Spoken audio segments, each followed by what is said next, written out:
صرف دو لوگ مقدر والے ہوتے ہیں، ایک وہ جنہیں وفادار دوست ملتا ہے اور دوسرے وہ جن کے ساتھ ماں کی دعائیں ہوتی ہیں۔ اچھے سے اچھے پھول کی مہک بھی کچھ دن بعد ختم ہو جاتی ہے، لیکن اچھے اخلاق اور اچھے سلوک کی مہک انسان کے موت کے بعد بھی قائم رہتی ہے۔ اگر تم خدا کو دیکھنا چاہتے ہو تو اس کا طریقہ یہ ہے کہ تم اپنے دل میں جھانک کے دیکھو، کیونکہ تمہارا دل ایک آئینہ ہے۔ اگر یہ بدی سے پاک ہو تو اس میں خدا بھی نظر آ سکتا ہے۔ روحی زمین پر اکثریت میں سے ایسے لوگ بھی ہیں جو دکھ، تکلیف، اذیت، فریب اور دھوکہ تو انسانوں کو دیتے ہیں اور معافی اللہ تعالیٰ سے مانگتے ہیں۔ دو چیزیں ہمیشہ ٹوٹنے والی ہیں، سانس اور ساتھ۔ سانس کے ٹوٹنے سے انسان ایک ہی بار میں مر جاتا ہے اور ساتھ ٹوٹ جائے تو انسان ہر پل مرتا ہے۔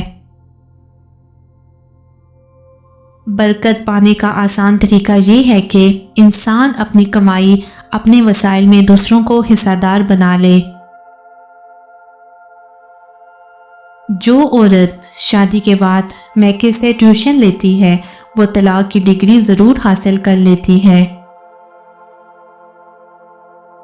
قبر کی تنہائی سے پہلے قدرت ہمیں کئی بار تنہا کرتی ہے تاکہ ہم خالق حقیقی کے تعلق کو سمجھیں۔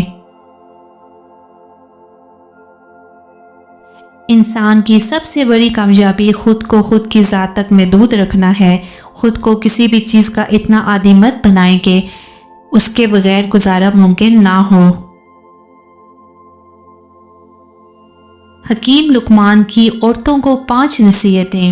نمبر 1، اگر تم چاہتی ہو کہ تمہاری نیک اولاد ہو تو خاوند سے ہمیشہ رزق حلال کا تقاضا کرو۔ نمبر 2، اگر تم چاہتی ہو کہ تمہاری زندگی اچھی گزرے تو ہمیشہ صدقہ کرتی رہنا۔ نمبر 3، اگر تم خاوند کے گھر پر خوش رہنا چاہتی ہو تو غیروں کی باتوں پر دھیان نہ دینا۔ نمبر 4، اگر تم چاہتی ہو کہ خاوند محبت کرے تو ہمیشہ صاف ستھری رہنا۔ نمبر 5، اگر تم چاہتی ہو کہ میرا گھرانہ سب سے اچھا ہو تو اولاد کی اچھی تربیت کرو۔